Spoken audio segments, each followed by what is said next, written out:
Welcome to Stories Junction. Let's begin today's story. My name's Ethan, and for nearly 3 years, I thought I had it all worked out with Claire. She wasn't like anyone I'd ever known. Sharp, clever, always a step ahead. We met at a marketing summit in Seattle. She was handling press for a fintech company, while I was there troubleshooting their glitchy Wi-Fi. I was drawn to her fire. She liked my calm. It wasn't flawless, but we carved out a life. Nice place, steady gigs. From the outside, we had it made. Dinners with friends, weekend getaways, scrolling dumb videos on the couch. But there were fissures. Claire dodged questions about her past like they were live wires. If her ex, Ryan, came up, even by mistake, she'd clam up. "He's a ghost," she'd say, brushing it off. "Don't waste your energy on that idiot." I'll let slide. Maybe I shouldn't have. Sometimes she'd pull away for no reason. Late nights at client dinners. Coming home with that faint whiff of upscale lounge gin. I told myself not to overreact, not to be the suspicious type. We'd go out with friends, people like Matt and Sarah, everyone gushing about how solid we were. "You two are the real deal," Matt would say, clinking his beer. I'd grin and roll with it. Why mess up a good thing? Then Claire pitched the idea, a trip to Italy. "We've been running on fumes, Ethan. Let's escape, just us." It sounded like a dream. Sun-soaked coastlines, pasta, a break from the grind. I booked the tickets that night, thinking this could be our fix. If I'd seen what was coming, I'd have saved every cent. We landed in Naples, and it was like walking into a painting. Cobblestone alleys, the tang of fresh lemons, street musicians strumming away. Claire lit up, snapping photos, tugging me from one piazza to the next. For a bit, I let myself buy it. We rode rickety buses up winding hills, ate pizza by the sea, stayed out late with cheap vino. Whenever she flashed that smile across the table, I felt the knot in my chest loosen. Maybe I'd been too tense. Maybe this was the reboot we needed. But 3 days in, the old vibes crept back. We were at a little trattoria near Vomero when her phone pinged. She peeked at it, smirked, not at me, and tapped out a reply. "Who's that?" I asked, keeping it light over my espresso. "Just work," she said, flipping the phone face down. Later, as we got ready for a jazz show in Chiaia, I caught her texting again, half-dressed by the sink, angling the screen away. "Who are you talking to?" I tried casual. She laughed. "Don't get all possessive, Ethan. It's still office crap." Her tone was too breezy, too practiced. At the show, she kept sneaking glances at her phone under the table. I told myself to chill. We were on vacation. But the itch wouldn't quit. That night, lying beside her in our rented room, I stared at the ceiling while she slept, phone hugged to her chest like a shield. Who was she texting? I didn't know yet, but the question gnawed at me. I wasn't ready to face it. Not quite. The next morning, I woke to Claire already up, fussing with her hair in the mirror, her energy almost too chipper. "I'm going to hit that artisan market we saw in the guidebook," she said, avoiding my gaze in the reflection. "You should rest. You look beat." Her voice was off, forced like she'd scripted it. I sat up, rubbing my eyes. "You don't want company?" She gave a sharp chuckle, slinging her bag on. "Nah, you hate markets. I won't be long." She pecked my forehead, quick like a babysitter, and darted out. I sat there, blinking at the closed door. Then I grabbed my phone. Before the trip, we turned on location sharing. "For emergencies," she'd said. I opened the app. Her dot pulsed on the map. Nowhere near the market, heading toward the docks instead. My pulse kicked up. I wrestled with it for maybe 10 seconds, then yanked on my shoes and bolted. The bus ride was torture. Every lurch tightened my grip. Near the port, I hopped off, ducked into a souvenir stall, and checked again. Her gut had settled at a waterfront cafe. I crossed the street, head low, and there she was outside at a table, leaning close to a guy with dark curls and a denim jacket, laughing, brushing his arm. I knew him instantly. Ryan the ghost. My stomach dropped. What was he doing here? She'd never mentioned him being in Italy. I watched, rooted to the spot. They didn't see me, too lost in their bubble, grinning like they shared a secret language. I could have charged over, flipped the table, shouted. Instead, I stepped back, pulled out my phone, and snapped a few shaky shots from across the road. Back at the hotel, Claire was sprawled on the bed, scrolling like nothing happened. Good market? I asked, voice even. She beamed. Gorgeous stuff. You'd have been bored. I forced a smile. That's when I started plotting my way out. That night, I barely closed my eyes. Claire slept beside me, curled up like everything was fine, her soft breathing filling the room. I lay there, staring at the cracked plaster ceiling of our Naples hotel, replaying the scene at the cafe. Ryan's laugh, her hand on his arm, the way they looked at each other, like I didn't exist. My chest felt hollow, but my mind was racing. By the time the first light crept through the shutters, I knew I couldn't just sit there anymore. While Claire showered, humming some tune like it was any other day, I grabbed her phone from the nightstand. We'd always shared passcodes. Trust, she'd called it. I wasn't proud of snooping, but I needed proof, not just a gut punch. It took less than a minute to find it. Messages from Ryan. A flood of them. Some from yesterday, others stretching back months. Can't wait to see you in Naples. This time's going to be special. I've got that spot by the water booked. Her replies hit harder. Miss you so much. Counting down. Ethan's got no idea. I sat there, her phone heavy in my hand, feeling like the world's biggest idiot. This trip wasn't about us. It was her cover, a way to smuggle Ryan into Italy while I tagged along like a clueless prop. They'd been scheming right under me, probably laughing about it. I forwarded the whole thread to my phone. Every word, every date, then wiped our chat from her device, leaving no trace. She didn't need to know I'd seen it. Not yet. When Claire stepped out, towel knotted around her, she caught me sitting there, her phone still in my grip. You okay? She asked, flashing that easy smile. Yeah, I said, sliding it back onto the table. Just thinking we should switch it up today. Something fun. Her face brightened. Finally, you're unwinding. I smiled back, but inside, I was already halfway out the door. Over breakfast, her chattering about gelato spots and me nodding along. I pulled out my phone under the table and booked a flight home. One ticket, leaving tomorrow morning. Then I called the hotel desk, voice low, and canceled the rest of our stay after tonight. Family emergency, I told them. They didn't ask questions. It felt strange, moving through the motions, calm on the outside, unraveling within. Claire didn't notice a thing. That day, we wandered Naples like tourists. She dragged me to a cathedral, snapping pictures of stained glass, while I trailed behind, plotting. Every time she laughed or grabbed my hand, it stung, like she was mocking me without even trying. That night, after she crashed out beside me, I packed. Quietly, methodically. Passport, charger, essentials. I left her stuff untouched. Before I slipped out, I sat at the room's tiny desk, pen in hand, and wrote a note. Claire, I know. I saw it all. Enjoy Italy. This is goodbye. Ethan. I folded it, set it on her pillow, and walked out. The door clicked shut behind me, soft but final. The streets were still alive, late-night vendors, distant music, but I felt like I was moving through a ghost town. I grabbed a cab to the airport and waited for my flight in a daze. The plane ride back to Portland was silent. I stared out at the clouds, feeling the weight lift with every mile between me and Naples. No texts, no calls. I blocked Claire before takeoff.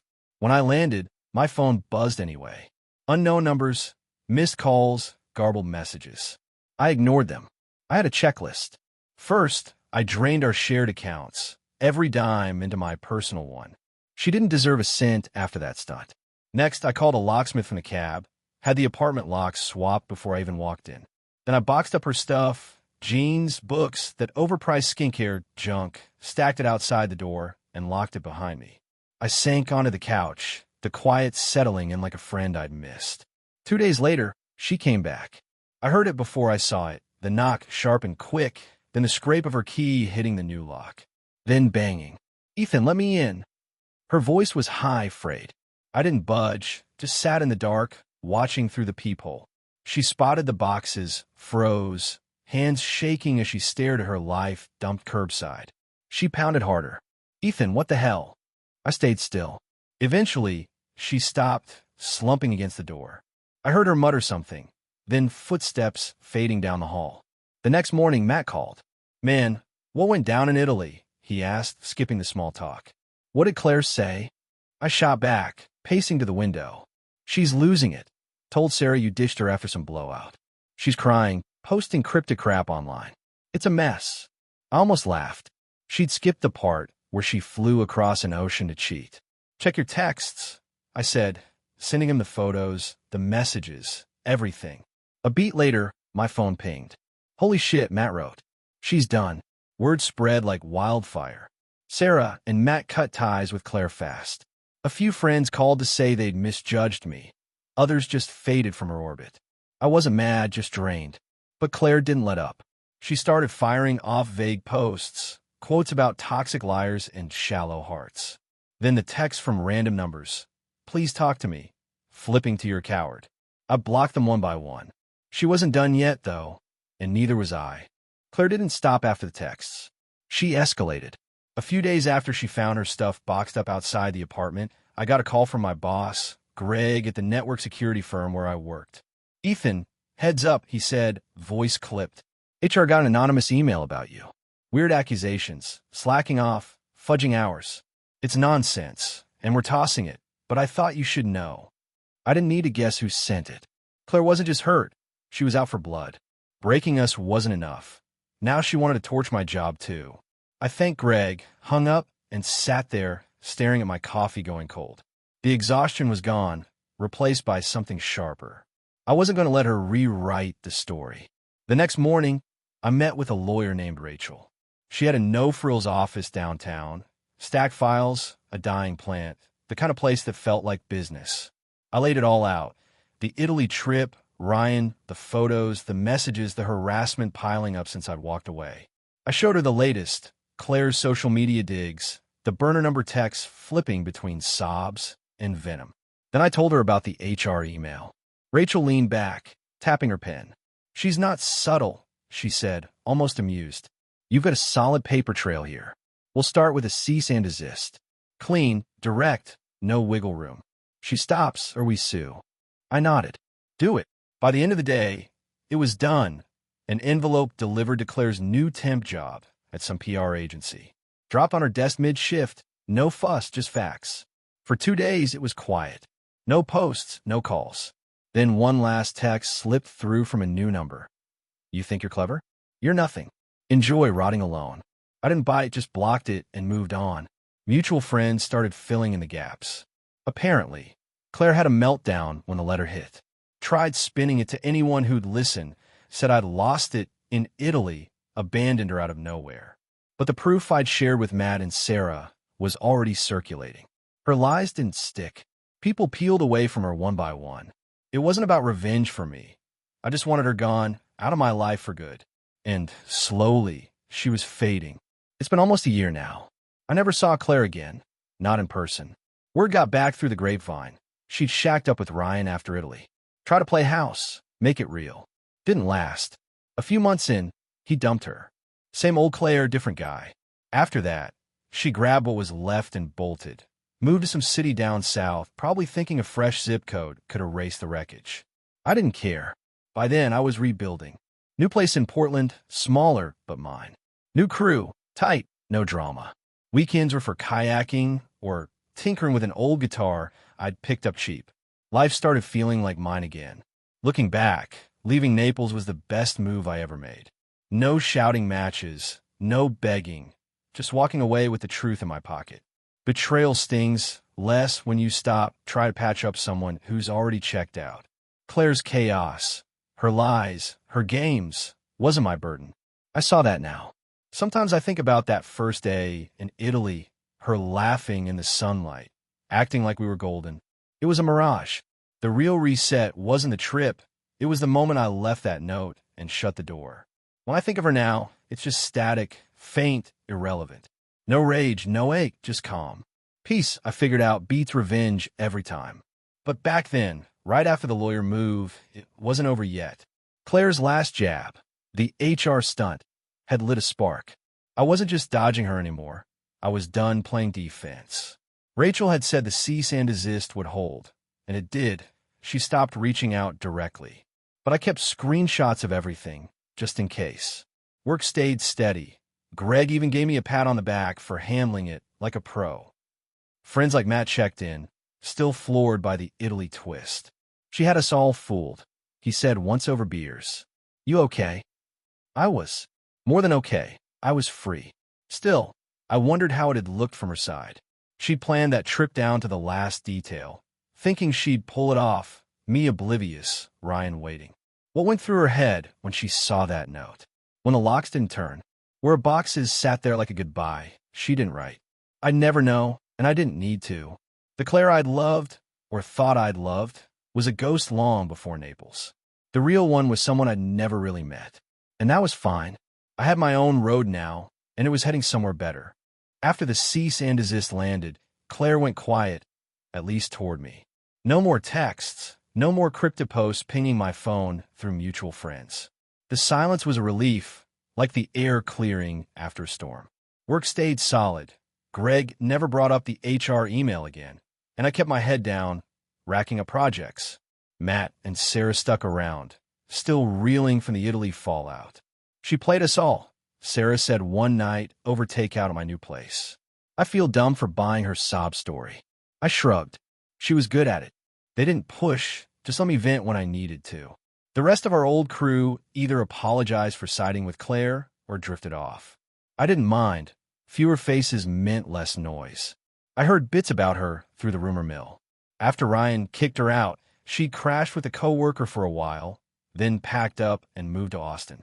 Probably chasing a clean slate, like geography could fix what she'd broken. I didn't wish her ill, just didn't care anymore. My days filled up with new rhythms. I'd found a one-bedroom near the river, all mine, no echoes of her in it. Weekends, I'd kayak until my arms burned or mess around with that beat-up guitar, teaching myself chord from YouTube. I even started grabbing coffee with a guy from work, Tom. Quiet, dry humor, no baggage. Real people, real stakes. It was simple, and that was enough. Sometimes I'd replay Naples in my head, not the betrayal, but the moment I walked out. That note on her pillow, the click of the door. It wasn't loud or messy, just done. I'd spent years trying to hold us together, ignoring the cracks, convincing myself her distance was normal. Now I saw it for what it was. She'd checked out long before Italy, and I'd been too stubborn to notice. Leaving wasn't just escape, it was clarity. The sting of her with Ryan, the lies, the planning, it faded once I stopped carrying it. Her mess wasn't mine to clean up. That hit me hardest on a random Tuesday, paddling down the Willamette, the water still and the sky wide. I wasn't angry anymore. I was just done. But Claire wasn't entirely gone, not yet. About 6 months after Austin, Tom mentioned something offhand. Heard from a buddy at that PR firm. Claire's name came up. She's pitching herself as some victim, saying her ex sabotaged her life. He snorted. Nobody's buying it. I nodded, stirring my coffee. Sounds like her. It didn't surprise me. She'd always been a storyteller, twisting things to fit her frame. I let roll off. She could spin whatever she wanted. The people who mattered knew the score. Matt had even forwarded me a screenshot once. Some vague post of hers about rising above snakes. I'd laughed and deleted it. She was background noise now, a fading signal. Then came a call that tied it off. Rachel, my lawyer, ran me up one afternoon. Loose end, she said. Claire tried filing a harassment claim against you. Said you hounded her after Italy. I shut it down. Your evidence buried it before it even hit a desk. She sounded almost proud. She's got nothing, Ethan. You're clear. I thanked her, hung up, and exhaled. That was it, the last thread snipped. Claire could flail all she wanted. The truth had too much weight. I didn't need to fight her. I'd already won by walking away. That night, I cracked a beer on my balcony, watching the city hum below. It had been almost a year since Naples, and I felt lighter than I had in ages. No more second-guessing. No more waiting for her next move. I'd built something real, small, steady mine. Tom swung by later with pizza, and we jammed on guitars, butchering old rock tunes. It wasn't flashy, but it was honest. Later, lying in bed, I slept straight through, no dreams, no jolts. First time in forever. Peace wasn't loud, it was this. Quiet, solid, better than any payback. Still, I'd catch myself thinking back. Not to her, but to who I'd been with her. The guy who'd ignored the signs, who'd smiled through the unease. Naples hadn't just ended us. It had ended that version of me. I didn't miss him. The Ethan now didn't bend over backwards for someone else's lies. He didn't need to. That shift hit me one morning, biking along the river trail, the air crisp and the path empty. I'd stopped trying to fix what wasn't fixable. Claire's chaos, Ryan, the whole mess, it was theirs, not mine. I'd left it in Italy, and it could stay there. It's been over a year since Naples, and Claire's a shadow I don't chase anymore. Life's settled into something I recognize, steady, unforced. My riverfront place is home now, cluttered with guitar picks and kayak gear. No trace of her left. I see Tom most weeks. We've got a rhythm, coffee runs, bad jam sessions, the kind of friendship that doesn't demand much. Matt and Sarah still check in, their disbelief about Claire fading into old news. She's a ghost story now, Matt said once, shaking his head over beers. I nodded. That's all she was, something I'd lived through, not something I lived with.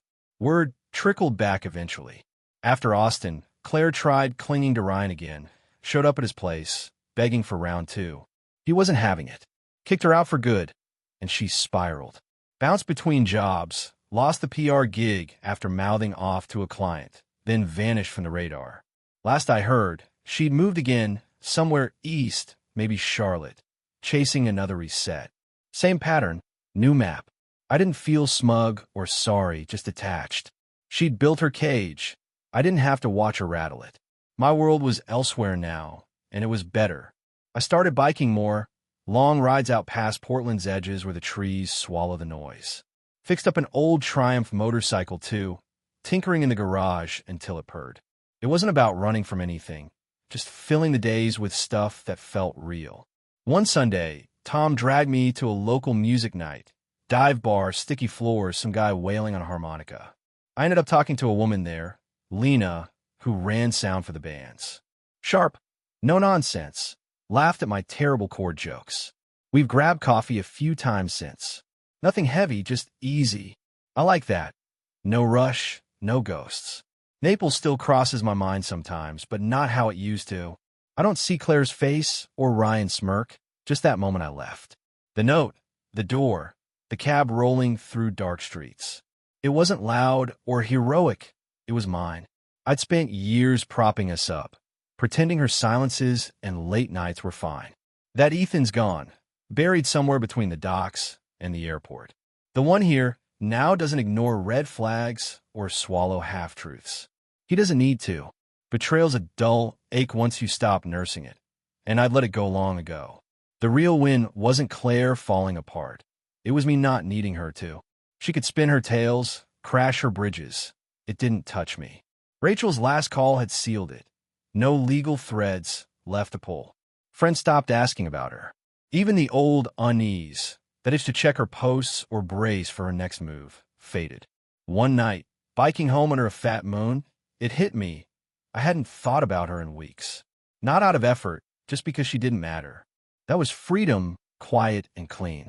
Looking back, the trip wasn't the reset I'd hoped for. It was better. It stripped everything bare, forced me to see what I'd dodged for years. Claire hadn't just cheated. She'd banked on me staying blind. When I didn't, her whole game collapsed. I didn't have to lift a finger to ruin her. The truth did that, slow and sure. She'd misjudged me, thought I'd cling or cave. Instead, I walked. That's what I think about now, if I think of her at all. Not the hurt, but the leaving. The power in packing light and letting go. A few weeks ago, I rode the Triumph out to the coast, 2 hours. Wind cutting sharp, ocean sprawling wide. Sat on a cliff with a thermos, watching waves chew the rocks. No phone buzzing, no past clawing back. Just me and the quiet. Lena texted later, "How's the ride?" And I sent a pic of the view. "Not bad," she wrote. "You're getting good at this living thing." I grinned. She wasn't wrong. Peace isn't loud or showy. It's this, a steady hum, a clear shot ahead. Revenge never came close. Sometimes I picture that first Naples morning, Claire grinning in the sun, playing her part. It was a lie, but a pretty one. Back then, I thought we could fix it. Now I know the real fix was cutting loose. Where a name pops up, rare, fleeting, it's just a footnote. No heat, no weight. I've got my road, my people, my days. She's got hers, wherever that leads. And that's where it ends. Peace feels damn good, better than anything I left behind.